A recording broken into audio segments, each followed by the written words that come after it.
Yo, Salaam nerds. It's your boy Neebs, aka Watch with Neebs, and I'm here with my co-host Jath, aka DJ Cannibal.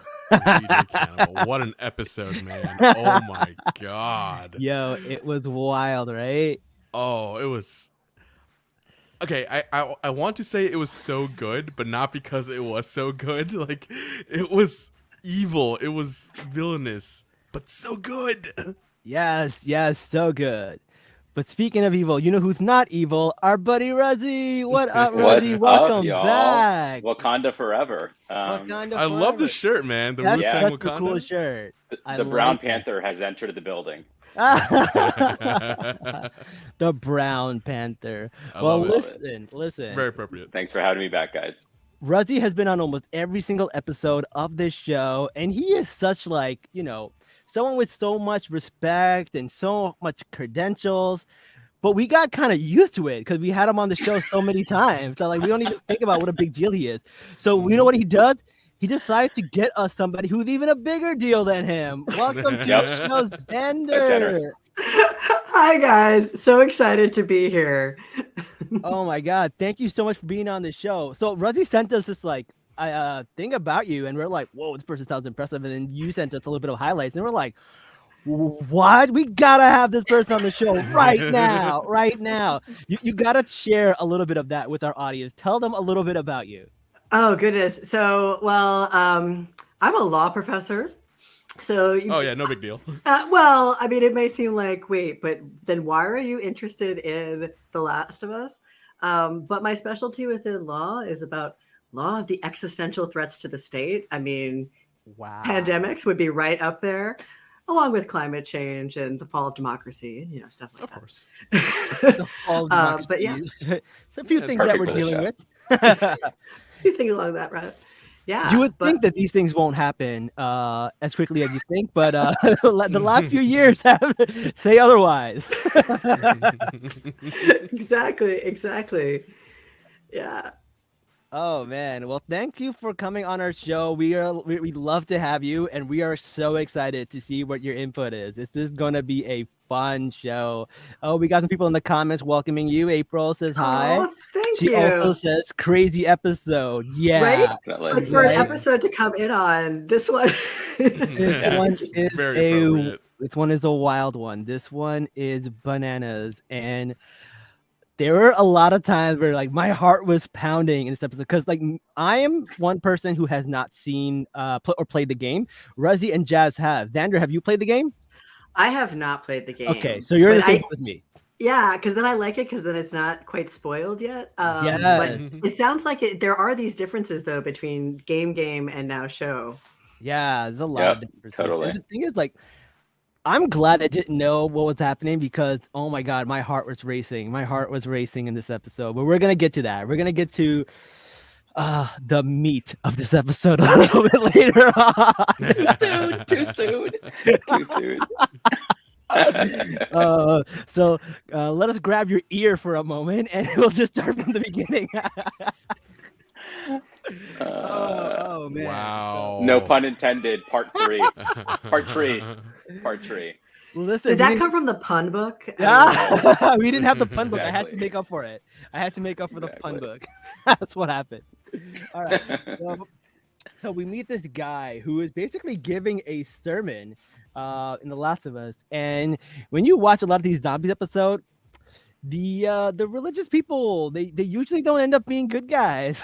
If you see The Last of Us and then you compare it to The Walking Dead and a few other places, you never see them in a good spot until maybe they have a little character development or here or there. What did you guys think of when you guys saw the beginning shot where he was preaching, saying all this stuff in the Bible, and then this girl is talking about someone who died? I had no idea who that was. We find out later on who that was. I didn't know this colony or this collection of people were the same people that attacked Joel in that episode until later on. But my thought was racing because I was like, who are these people? So, Rezi, in the game, how does this usually come about when you get into this part in the game? I think in the game, actually, your first introduction is the ambush, and that's Okay. literally, I think, right? I think Jazz, I think that's the introduction. So the whole backstory, we see none of this, and I think you probably like hear them preaching somewhere in the background when you're in the, when you're stuck a little later and playing as Ellie. But in this, it's a whole different ball game, and you see this. Preacher named David, giving a khutbah. It was a very haram khutbah. But you have in the backdrop, you have this, when we are in need, he shall provide, right? That's one of the banners. And I remember when I saw that, I was like, oh, I remember this part in the game. But it was done in such a different way that I didn't know what to expect. I love this comment right here. It's just, it's never good when a story starts with a verse from the Book of Revelation. Fair. Damn. Jazz, what were you gonna say? Yeah, in the game, I don't think it was ever mentioned that he was a preacher, and so yeah, this was all new-ish. Like, we knew he was some kind of leader, but it never had like an explicit role for it. And so seeing this twist here, it was so good. I was like, oh, that makes a lot of sense now. And so there was some symbolism and some hints of it in the game, but now they've really expanded upon it, and it adds more to his character. I thought it was great. Very good. Xander, what about you? What were your thoughts? Well, as you say, when someone starts off preaching at the beginning of the show with revelations, the big banner, when we are in need, he will provide.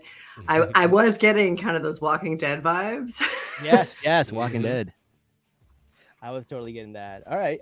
So then we see Ellie, and she is out hunting because Joel is still, in the med bay, kind of just like healing from his wounds from that little patch job that she did a little bit. So she's still healing. He's still healing. She goes out and she has to provide. So she is going out hunting. She is looking for rabbits. She finds this deer and then she shoots it. First shot, got it. Even she can't believe it. She's like, whoa, what? Did that just happen? And it was awesome how she did it, like just following exactly almost the same image as they did when he was teaching her how to shoot. Like you could just tell it was like, okay, what did Joel tell me to do? Here, I'm going to do it. Oh, crap, it worked. Right? Like breathe. And then squeeze the trigger. Don't pull it. Squeeze it. Like, she did the exact same thing. She couldn't believe it worked. And then she ran after the deer, which is something you don't think about if you're not a hunter. Like, you don't just shoot the deer and it just flops dead. You got to go chase it afterwards. It dies a few miles away or whatever. Even if you hit a deer with your car, if you ever hit a deer with your car, he gets up like nothing happened, but eventually he'll die somewhere along the way, which I thought was really funny. So she chases it. And then these two guys are over there from the beginning where we saw them with the Bible, and they are like, should we just take it? Like, all right, let's just take it. No one's around. And then she does this really funny deep voice where like no one was falling for that. I thought that was really funny. The deep voice got me. She was like, I'm gonna put water right between your eyes. And Buddy Boy there too.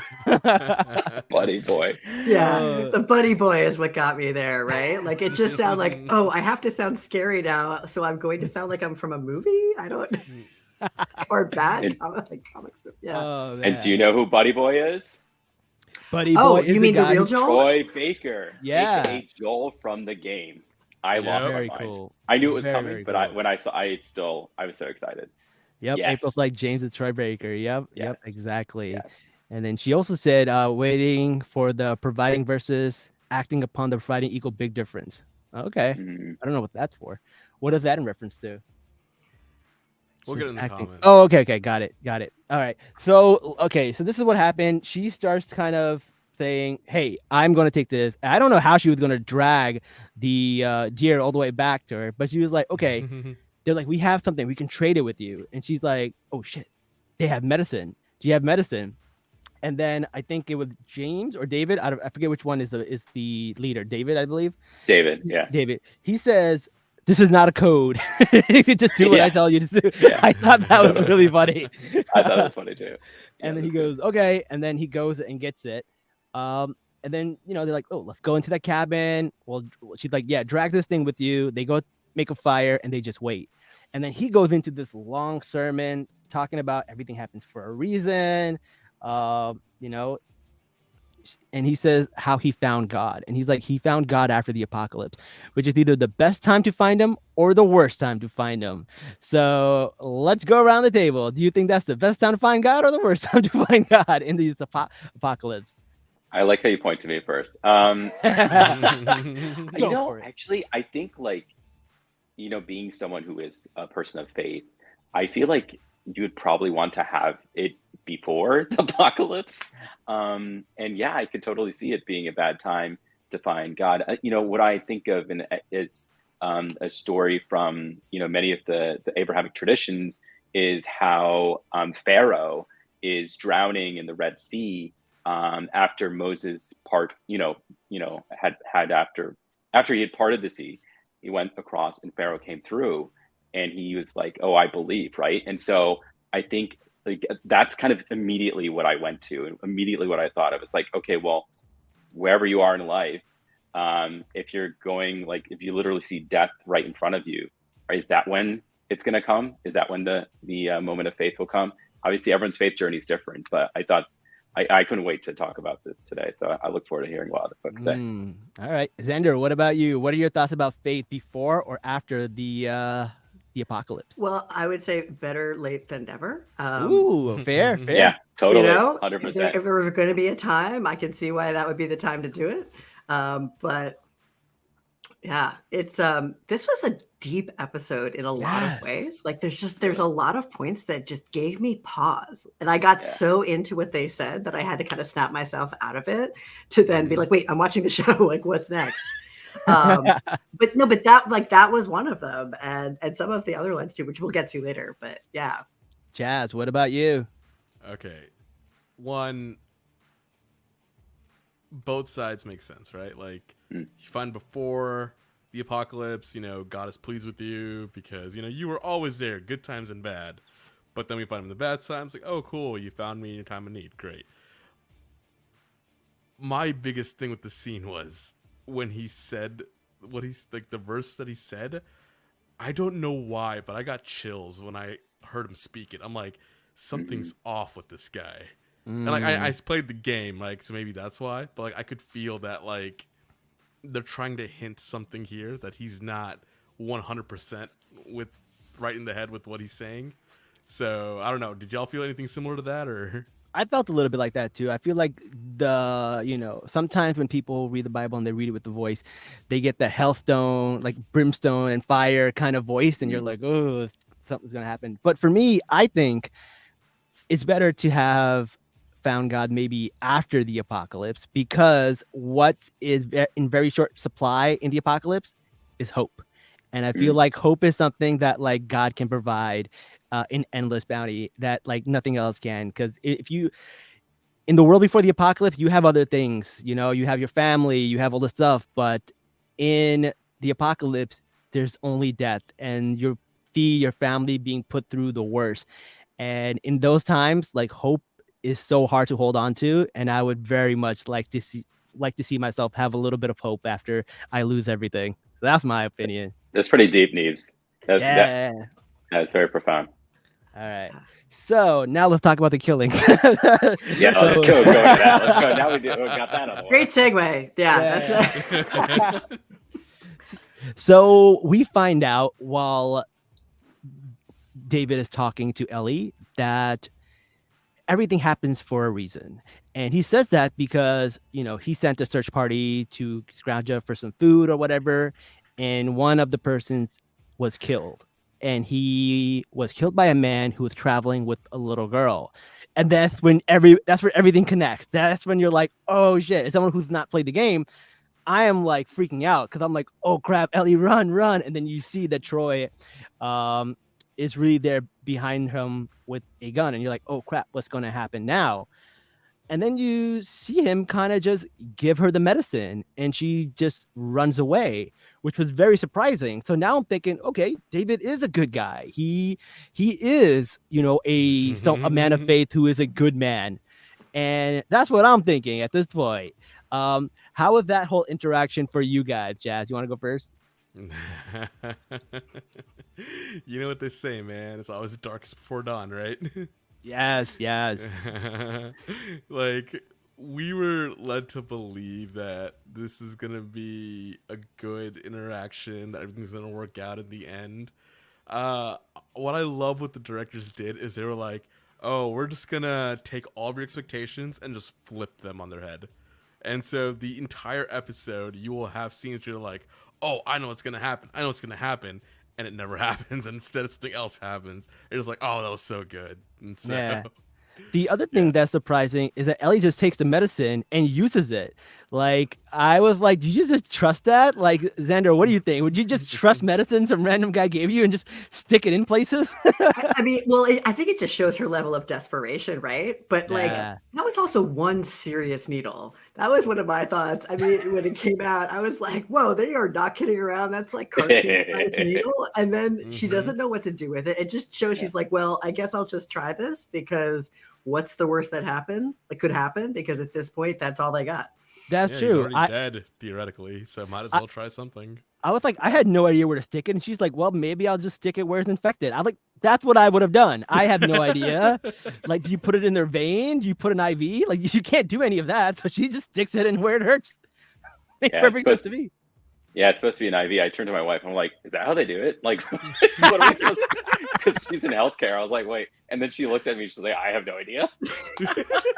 She's like, if it's not in an IV, she actually didn't know. So I think, who knows? But I feel like we definitely need to have some kind of Bill Offerman type, or Nick Offerman. It's not Bill, but Nick Offerman type survivalist on the show to tell us what to do. I know. I feel like somebody who is medically trained needs to come on our show and explain some of this stuff to us because we're like, Yeah. I buy it. It's fine. Yeah, exactly. It makes sense. I'm like 90% sure you're supposed to go in the butt. It's not steroids, man. What are you talking about? Not that I would know. Like any big muscular group, I'm pretty sure it's supposed to go there. Like, Yeah. You just want to say that on the show. I did. I know you too well. I've made it straight back to back. I know you. So they drag this deer back to the place where they were, and then the scene right before they dragged the deer, they were actually showing meat, and they're like, "What is this? Venison?" And I'm thinking, "Oh, they got the deer there already." And then they drag the deer into the front door, and I'm like, wait a second, what the hell just happened? I have no idea. All right, maybe they had spear deer lying around somewhere, but I was like, that doesn't make sense. But my brain was too much into what's happening to put it together. My brain was just like, all right, let's compartmentalize because that was kind of weird. And let's go on. And they do such a great job with this shot because you see this happening and your brain is telling you this doesn't make sense. But the scene is so captivating that your brain is like, all right, I'll think about this later. Right? Because then, like, he comes in, and then this little girl's like, we should kill them both. And then he just smacks the shit out of her, right? Like, he just Will Smiths her so hard. We were all thinking the same thing.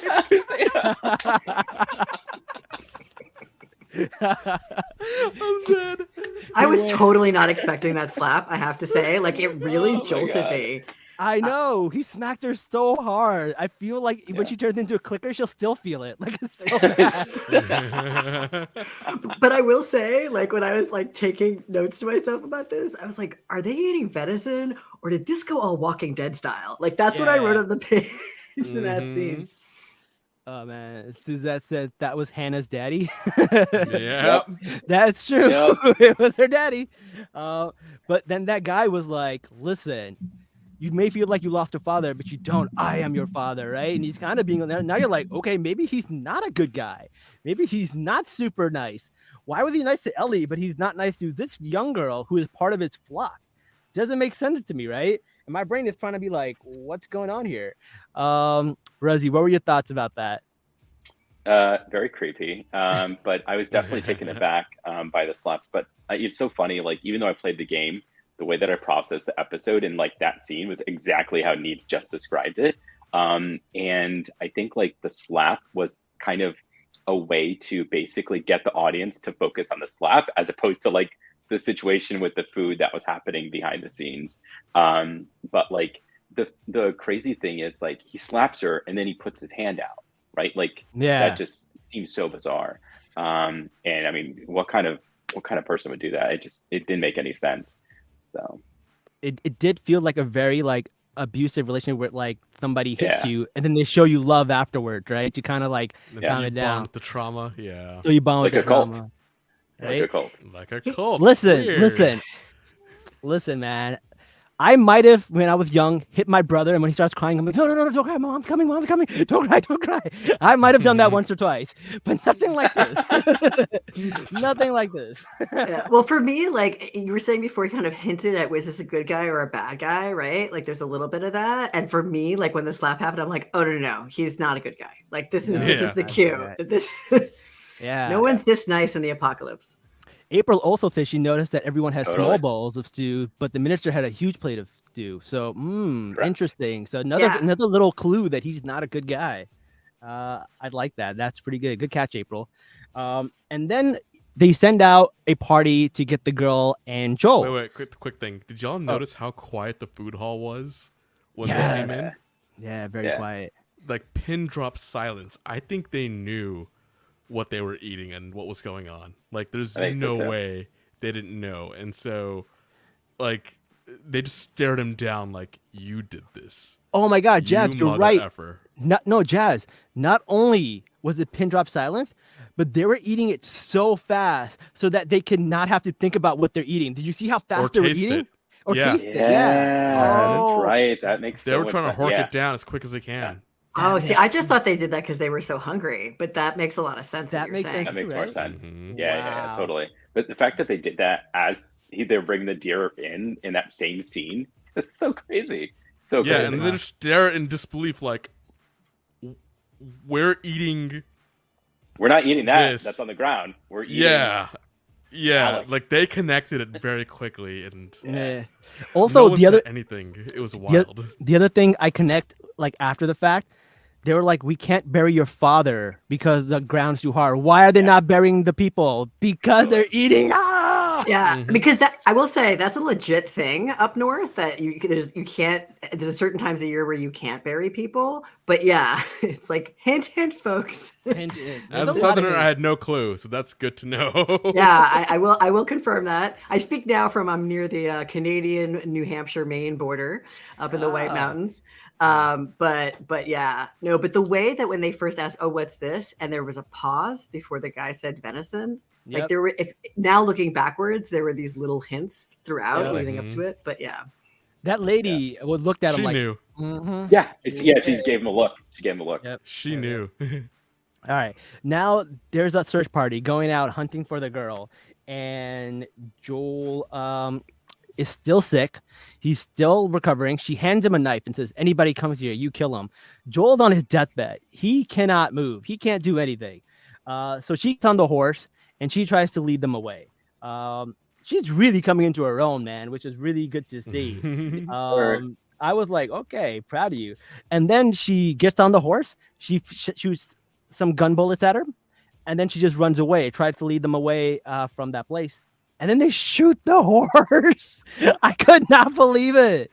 That Yeah. was wild. I was felt like that was oh. a very stupid use of a bullet. Because, like, Yeah. a horse is a good resource to have. Like, you don't just kill it. Like, Yeah. these guys are stupid. But then again, they're eating people, so maybe they can just eat a horse. Sure, but there's a better way to do it. And, Yeah. you could use the horse for hunting later. Like, you True. don't have to kill the horse right here, right now. Like, if you're going to kill the horse, you're not good at strategy. Yo, in but that survival. fall Especially in looked apocalypse. nasty. I was like, whoa. I like how they showed it at the end that it was like a fake horse, because I was like, Yeah. damn, that looked like it hurt. Yeah, it did. It did. Yeah. All right. Looked pretty So real. then David comes out again. They're trying to kill the girl because they're like, she's just another mouth to feed. We don't freaking need her. Let her go, right? Or kill her. So Troy is about to kill her, and then David shoots the gun in the air. And I like how you call him Troy. It's James. I know it's James. Troy's the whatever. actor's Troy's the name. actor. Hi, I'm Troy McClure. You may remember me from. Oh man. So he's like, no, keep the girl alive. So he takes the girl back. 2 guys drag the horse, and then 3 guys look for Joel. Masterfully done. Like so much suspense. You're kind of like, oh no, what's gonna happen? She's caught. Joel can't move, and you're like going out of your mind thinking, where is this going? What's going to happen? Now, I want to know up till now, how much is similar to the game when it comes to the horse and they looking for a search party and her leading them away? How much of the game is still in the show right now? So there is a lot that's similar here. So basically, you kind of you basically find people that are coming into this neighborhood, and you kind of have to fend them off. And this is the first time in the game that you change as a character from Joel to Ellie, and so there's actual like a change in character. So before that was a thing, it happened. It was really really cool, and so you're like, oh my god, I'm Ellie, and then you just kind of have to kind of figure stuff out. And you know, she's like the badass she is. She totally comes into this scene and into this episode in a way that like definitely surpassed my expectations. So it was very similar, but there were also a lot more guys. They would come through like the woodworks, come through the fences. It's some scary stuff. So they captured that suspense. It was great. So this is the first time you get to play as Ellie in the game. Yeah. Oh, Yeah. Very cool. I didn't know that. Yeah. That sounds pretty Yeah. cool. That's pretty Because exciting. Joel's out, right? Joel's on the ground. Yeah, Joel's knocked Right. out. Yeah. Xander, what were your thoughts about this part? So I haven't played the game, but Right. I one thing I was wondering, David said that they had escaped the Pittsburgh QZ. Right. Isn't Pittsburgh the city that I had heard was in the game as opposed to Kansas City from before? Yes. Or am I messing that up? Yes.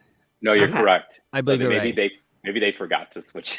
So I was the wondering if show. they forgot to switch the it. line. But then it also for me, I was like, oh, well, then these good guys or not good guys, right? Mm. Right. Like, because like, why did you escape? Were you part of the violence for that or not?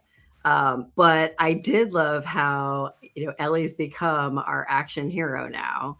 Like she's just gonna take them all on herself. It doesn't matter her size or her age or whatnot. She's just like, that's it. I'm going for it. Mm-hmm. Mm-hmm. Yeah. Also, you know how David in I think an earlier scene was like, go door to door. If you're so hungry for vengeance, deliver it.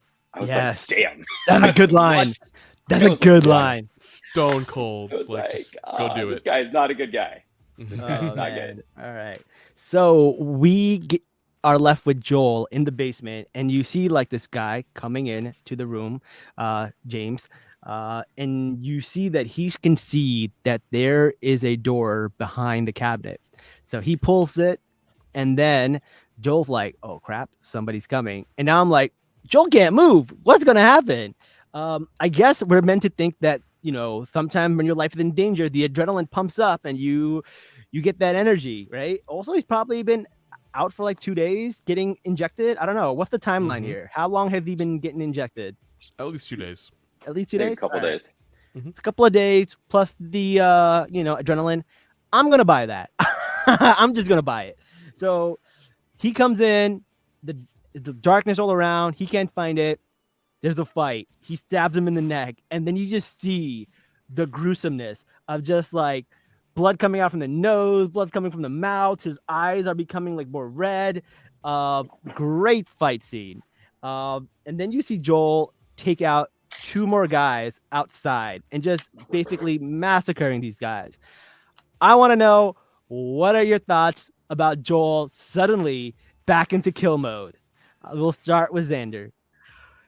So 2 episodes ago, when Maria was saying to Ellie, like, "Do you sure you know who you're with? Like, do you really know who Joel is?" Right? And then Ellie says this line about like, "Well, I know, yes, he's killed people, but he doesn't kill innocent people anymore," was something she said. And then this scene, it's just like, this must have been what Maria was talking about. Is all I could think of here. Literally this.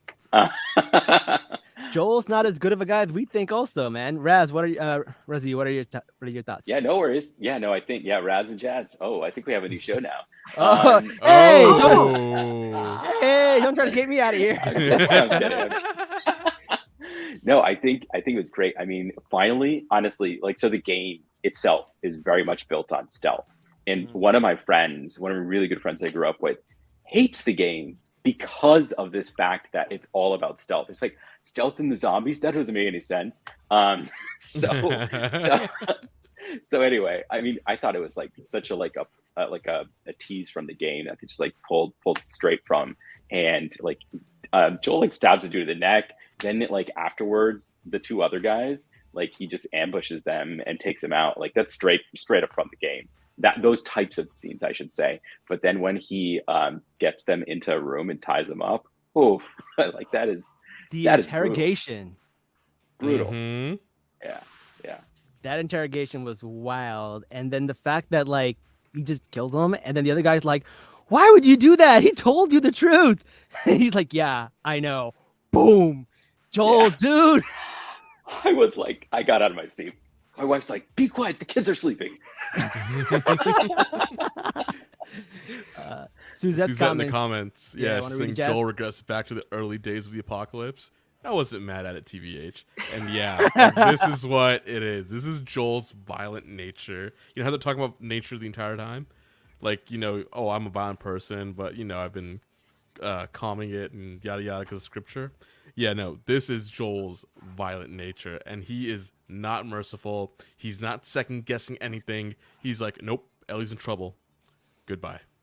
Damn, Joel was on a mission, man. Joel was And as April on a says, mission. it all 100%. stems from Joel's trauma. I know. Yes. Mm-hmm. Man, that was a wild scene, man. That was a wild scene. I did not expect that to go. But Oh, yeah. over in the other area where we have Ellie, she's locked in a cage. And the preacher is trying to talk to her and saying things like, you know, I'm going to help you. I stopped them from killing you. You can be part of it. You are a natural born leader. You are smart, loyal, but also violent, right? I was like, interesting. So like, he's like, all these other people are like sheep, but you're not, because you're violent, and I need you with me. And I'm just I need like, a friend. I need a friend. And I'm like, this motherfucker, how old are you, bro? How old is this guy talking to a little girl about being his friend? I was like, something don't look right here. My spider senses were tingling. I was like, Yep. no, this is not right. But I do like the part that he added, that she's violent, because people say that they're trying to make Ellie look like she is also evil. I don't think Ellie is evil, because I don't think she is doing anything evil. I just think she is a little violent, and in a world where she grew up, that makes a lot of sense. That makes a ton of sense.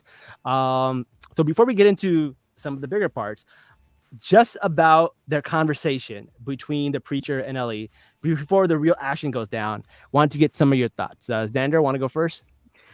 I mean, yeah, as this entire episode built, David just got creepier and creepier in my mind. And I'm with you. The fact that he's all like, hey, I need a friend here. And I'm like, there is no, this is what is happening with this difference. But I also think it's super interesting how we've now seen in several episodes how people recognize in Ellie that she's a leader, but then seem to want to use her for their own ends.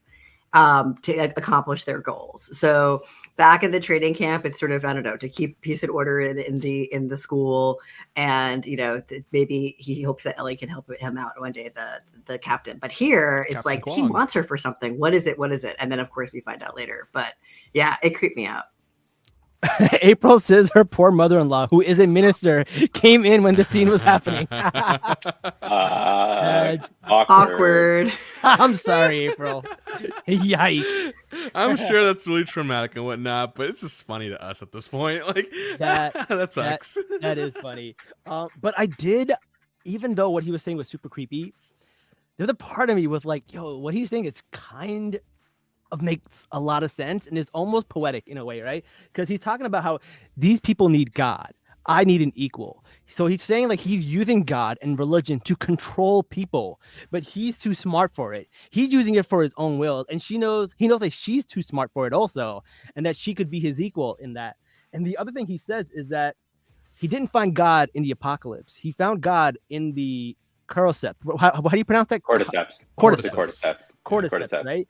Because like the cordyceps aren't evil, right? They're just trying to breed and grow and protect their own, and they do it out of love. And I'm just like, whoa, I never thought about it that way, and that's creepy. My issue with that is, one, how can you say cordyceps are, one, not evil, like they have no emotions or autonomy or sentience, and then in the next sentence say, oh, they love each other? That's true. Well, Yeah, I guess but like I think it's like in the sense of nurturing, right? Like a nurturing, nurturing animal, right? like I think it's more yeah, of that. like Yeah. a plant nurtures its fruits, right? And they're not like sentient, so I guess like maybe in that kind of way. Because I all of guess. nature has a defense mechanism, right? Even if it's like a cactus has pricks, right? It protects itself. So I think he meant it maybe in that kind of way. I don't know.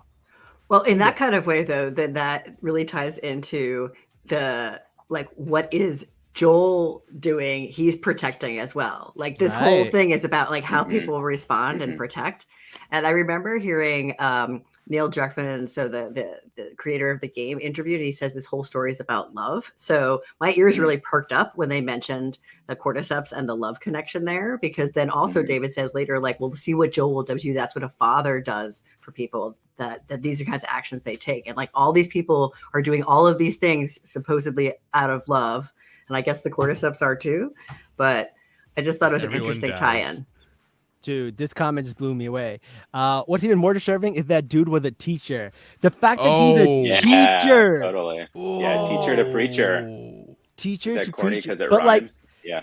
but the fact that he is talking this way to a child and he was a teacher, that's even in the real world before the apocalypse, he must have been a gross dude. That's Yeah. nasty. And Yeah. poor April, because her mother-in-law's also a teacher. April, you should come back for next week. I think let's sit out this episode. April, don't stop watching the show with people. April, just like watch it alone. It's like the next person that walks in is like whatever happens in next week's episode. It's like every person. It's like, oh no. Oh man. All right. Then we get to the part where Ellie's like letting him touch his hand. And he's like, you're feeling, and you're like, Ellie, what are you doing? What are you doing? And then she breaks his finger. And then Yeah. like he goes up to her and he goes like, watch what I tell them now. He's like, yeah, you know what you tell you? This little girl just broke your fucking finger. I love that. What are your thoughts with Ellie's back clap? Clap back. Yeah, no, it was awesome. And the way that like something clicked, it looked like in her eyes, so to speak. And he put his hand on the bars and then she looked at them just ever so slightly. And then she started to put her hand there. I'm like, okay, clearly she's up to something, but what? And yeah, no, it was great. It was great. All right. So at this point, Joel is sneaking around, and after killing 3 people when he was like on his deathbed, now he like killed 3 people. Now he's sneaking around all these places, and I'm like, okay, great. Joel's gonna save her. She's gonna get saved by Joel, and then you're like, okay, cool. I'm feeling a little better now. And then Ellie also seems to get away. I think what happened was, is this before or after the cleaver thing? I think it's after the cleaver It's thing, before. right? It's No. Yeah, So before Joel the goes cleaver. into the room where they're draining James. the meat of the. Oh, yeah. James, yeah. So, Yes. I'm doing this too, yeah. Yeah. Yeah, we're all doing it. Yeah. So wait, who was it? Joel? So or James and David go into the room, Yeah. and Right. as she's leaving, Ellie yells back at him, "What are you gonna do? Chop me up into little pieces?" Right? Yeah. He's like, and he basically repeats that back. Then he comes back in with David, or David comes back in with James, and they open the cage and they drag her out and throw her on the table. And then Right. just as they're about to like raise the cleaver, yeah, She Ellie's says like, she's I'm infected. infected. Yep. And then says, she's like, "I'm you are infected." too now, because she bit him. yeah, exactly. Yo, So- that throws everybody then- for a loop. Like, we, the audience, knows what's up, but you know Yeah. that he's thinking, oh, crap. But it's also Yeah. like, wait, she survived. And then Troy's like, no, those are like real bites. And then she takes the cleaver and literally just chops him in the neck. Like, right? Okay, that's when I woke up the kids. Yeah. Well, hey, look, David was on thin ice anyway, as Troy James, whatever his name is, Trames, was implying from before, right? So when that happened, I was like, oh, David is just going to go down completely fighting here, because he was like, this is it. Because either he's gone because he's bitten, or he's gone because everyone questions his power already. Right.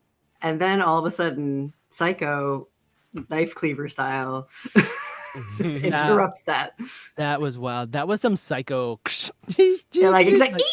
I did not expect him to go that way, Yes. because I mean I know that his character may not have lasted many episodes, but since he is such a part of the Last of Us kind of Yeah. whole thing, I was like, wow, okay, but go out strong, memorable to say the least. Man just wanted to eat venison, man. That's all he wanted. Yeah, venison. Okay. All right. So while this is happening, Joel's sneaking around. He finds her backpack, but then he also sees streaks of blood where people's carcasses are hanging upside down with no necks. They're pretty much Zabia-ing them and making sure that they're halal. Pretty much. Oh God. Listen, if you're gonna eat man. people, make sure you cut it Zabiha style, man. You gotta drain all the blood out. You gotta make it halal as possible. So then you're like, oh crap, this is crazy. These people are wild. Jazz just left. He's like, what the hell? He can't. He's like, what? He's like, I don't know where this conversation is going. Oh man. I'm out. But listen, Ellie, she's got that dog in her, man. She is a violent person. And was she violent, or was she was violent out of necessity, right? So it was one of those things that's happening. And then this guy starts chasing her, right? He's chasing her everywhere. And she has this like fire stick. And I don't mean like the Amazon fire stick that let you watch other stuff. Yeah, I meant like embers. Yeah, some embers, right? And she throws it, and I'm like, damn, what a dumb throw. She completely missed. But then, like, you see the whole place getting on fire. So in my head, I'm thinking, oh, Joel's gonna see the fire and come rescue her. So this fight breaks out, and it's a dog fight. It's a dog fight. And you're like, okay, she's gonna try to get away, and then he's going to catch her, and then Joel's gonna come in. Then this guy, now he starts talking about what he really wants to do with her. And he goes, oh no, don't you know? The fighting is the part that I like the most. Holy crap, was that gross. That was so gross. Yeah. And then I'm like, okay, Joel's gonna come in and save her. Bro, no, she saved herself. She went ape shit on him, and she just hacked. And then you just see the acting in that scene is incredible, because you can see her going from scared to just something just snapped in her, and she snaps in a way you're like, oh shit, she's never going to be the same Ellie again. She's never going to be the little girl reading off puns and giggling. Like, this is wild. Okay, now I got to get your thoughts on that, because that was insane. So Xander, why don't you start it off? So I don't know if you noticed, but like as she kept kind of doing her thing, the image started to get fuzzy. There was the fuzziness of the smoke. There was the fuzziness of like the blood flying everywhere. And I think they actually purposely made it just a tinge out of focus. And I thought that was just really cool, because it brought you into like what her mind was doing, as you were saying, right? Like this is a real turning point, and it shows that truly blind rage, not really knowing what you're doing or what's happening, but just that was everything, all of her energy at that moment, and kind of left herself. And I think it was really great how they directed that scene to visually for the audience to kind of take us off kilter. Yeah. Rosie, what about you? Yeah, I thought, when he said earlier, you have a violent heart, I should know I have a violent heart. Like, when I saw this scene, I just saw pure savagery. I was just chills all throughout my body. Like, I remember the dining hall scene in the game. I remember the tenseness of that whole scene, and like I felt it all over again.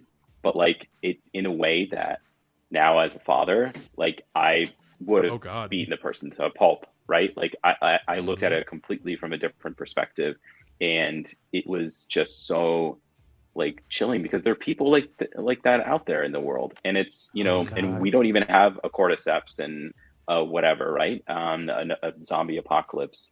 And so there are people that are either walking the streets or whatever that are like this, and it's disgusting, right? And so in the trauma that people feel, they will never ever be the same again.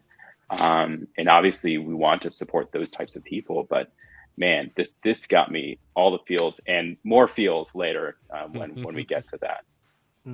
Jazz, what about you? I mean, they said it perfectly. Like, I felt rage when he was on top of her, like I felt angry. And then even though she went pure savagery when killing him, I was like, you know what? Okay, this guy deserves it. I'm okay with this kind of anger and violence right No, now. he definitely But, like you deserves should it. be like, yeah, but like I was at that point, I was just like, yeah, all right. It kind of circled back to something he said to her earlier, though, right? Where she yelled at him, "You're an animal," right after she saw the ear on the Yeah, ground. Mm, And then mm, he said something along the lines of, "Yes, but we all are at some point." yeah. And so it was that mm. visceral, just anger, just all anger. Just pure rage, and rightfully so. I mean, that is some PTSD stuff, right? That is crazy. She's Mhm. never going to be the same again. And there's so much trauma that just happened with her. And then as she walks out, Joel, for the first time in like 10 years, calls somebody baby girl, which is what he used to call his daughter.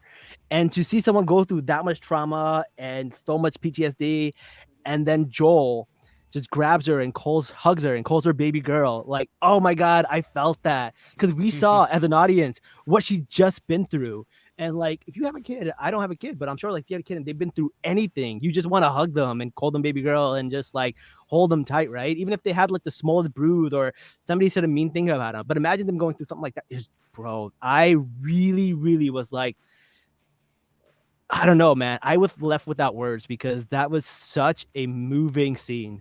Rezi, I'm sorry, but I gotta go with you first. I know you got daughters, man. Yeah, I got a baby so- girl and I got a baby boy. That was the most powerful scene in the show.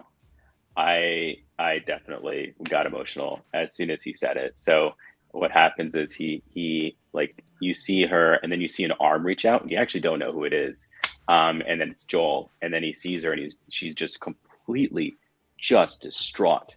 And he sees the look on her face and he just knows that she's been through hell.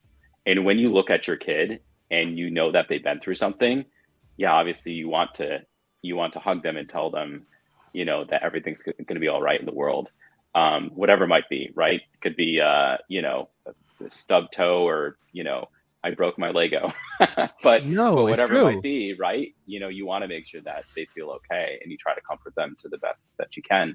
But this scene was just so powerful. And when he said baby girl after 20 years, I lost it, as I'm sure many No, others did. I couldn't even imagine. Like, I remember my niece fell down the stairs and she had a bruise. I couldn't even look at her without tearing up because the bruise was so like big, right? And you can't see. It just hurts to see kids you love to be in any kind of pain. So that was really tough. Absolutely. Xander, you want to talk about your thoughts?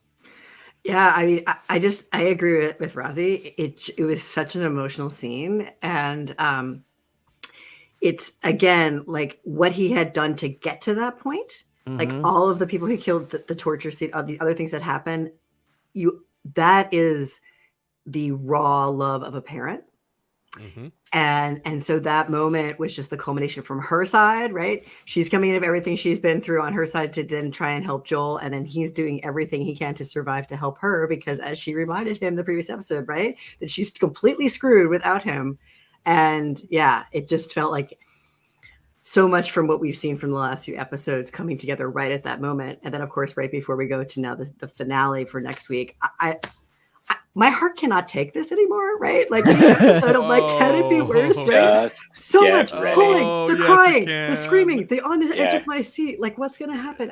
It's gonna get worse. Y'all like are that- not prepared. Oh my You are God. not prepared for next week. It's like that song, if you're creeping, don't let me know. Like, I just don't want to know. I just don't want to know. Right? Like, I can't take it. It's so intense every week. I'm glad there's a week between. Yeah. Jazz, what are your thoughts? Whew. Really, Rusty and Xander said it best. Like They did. yeah, like they know what that love is as a parent, and we're not parents, like so like that is what it is. And I also want to go back to what Xander said earlier about the camera not being completely in focus, but then once she's out, they do refocus everything, and it was just such a good way of showing clarity in that moment. And I was like, oh, this is cool. This is cute. I love this. So yeah.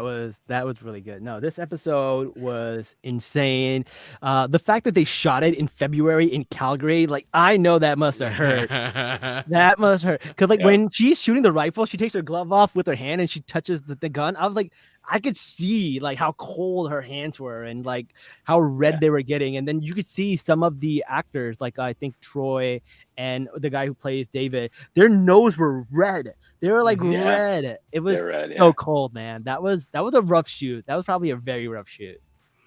Yeah, I was thinking to myself that okay, my go bag for the apocalypse needs gloves because there were way too many people in these scenes Yes. that did not have gloves and looked way too cold. Yeah. Definitely. Yeah.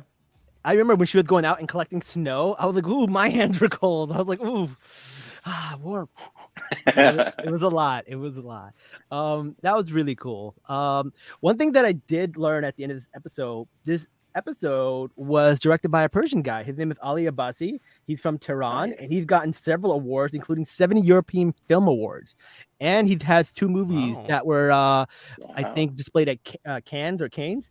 I think one was called Shelley, one was called Border, and the other one's called Holy Spiders. So he is pretty renowned. I think in Sweden, a lot of these movies are made. So really, really cool. Awesome to see someone Muslim doing some directing on a show at this caliber, which was really, really cool. So I'm really, really proud of this episode. I really, really love this episode. I also kind of hate this episode. Not gonna lie, part of me hates it. I mean, you can feel gross about this episode and still love it. Like, Yeah, you're yeah. supposed to feel gross about it. Like, it's not a good topic. Like, it's good. Like, that you feel that way. Well, let's go around the room and talk about everyone's final thoughts on the episode and what we expect for next episode. So, Oh, we can't Xander, talk let's about start next with you. episode. Oh, we can't. Okay. All right. I was gonna say, oh, you guys can't talk about it. You Me two and can- Xander yeah, talk you about two it. We don't know Again, spoilers. yeah. Speculate. Yeah. Well, gosh, I mean, as I said before, just the roller coaster that we've been on with these episodes. I mean, and the tone difference between last episode and this one, how the last episode ended. Now we have this episode from tonight. Are they ever going to find peace? Well, if they do, we don't have the rest of a show, but I just really don't know where it's going to go. And I haven't felt like that with the show in a long time. And I haven't, maybe it's because I haven't watched the game, but I'm like, we've already been through the ringer so much. What could possibly be next? I don't know. We'll see. Yeah, we'll see. Like I said before, I have a love-hate relationship with the show. I think this episode was amazing. May not rewatch this episode. This is not one of the episodes that I would rewatch. So it was really, really great. I think the cinematography is amazing. I think the direction was amazing. The pacing was so good in this episode where you're just like on the edge of your seat the whole time. When it was over, I thought it was over too quickly. I was like, is it over already? It was so fast. And I really, really enjoyed this episode. Don't need to watch it again. That's my only thought. It's funny because so much Yeah. of the horror aspect of this show has not been in the gore. And Yeah. it's been in the psychological twist or the interpersonal stuff. And sure, there's been the clickers and the cordyceps and whatnot. But then it's like they took a whole season's worth and put it in tonight. We got all of the blood and gore of a zombie show, but a season's worth in one night. There were no Yeah, zombies like, in this episode. I just realized. I'm thinking. Yeah, that's right. I'm thinking like The Walking Dead, like the whole Governor season. Yeah. That's one episode here. Like, you're absolutely right. They packed a whole season of what The Walking Dead would do into one episode of The Last of Us. And, Complete with yeah, cannibals. And they made it complete with better. everything. Yeah. And they made it better. And they made it better.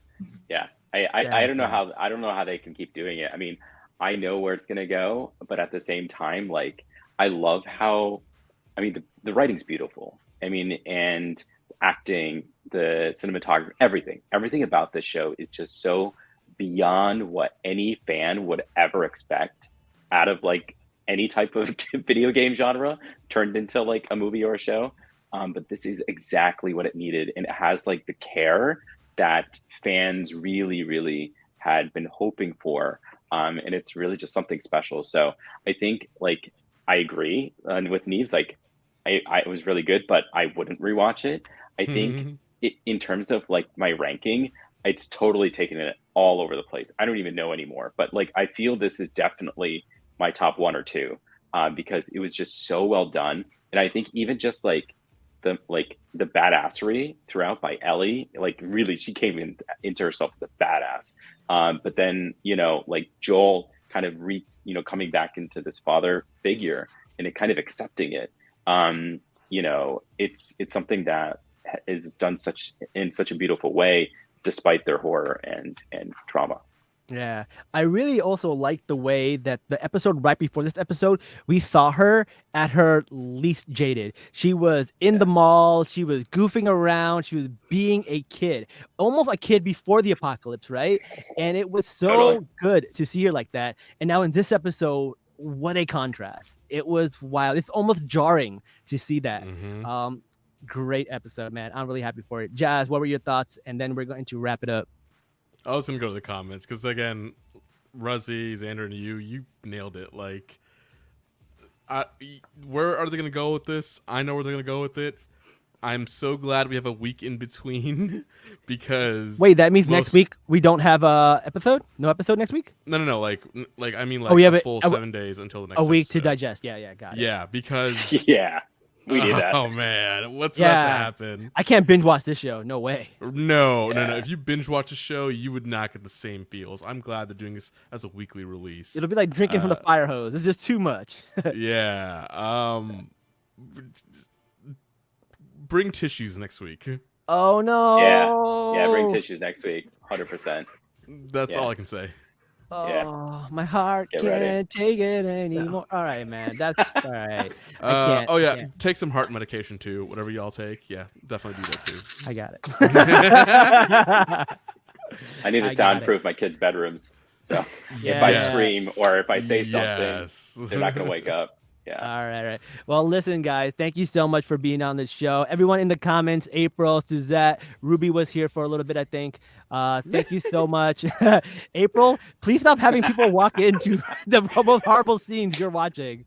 Especially not your mother-in-law. Like, I'm dead. Put your mother-in-law in like a different room when you're watching this show. And Suzette had some dope comments. So thank you, Suzette, for all your comments. And everybody on Spotify and Apple Podcast, we'll be dropping this episode tomorrow morning.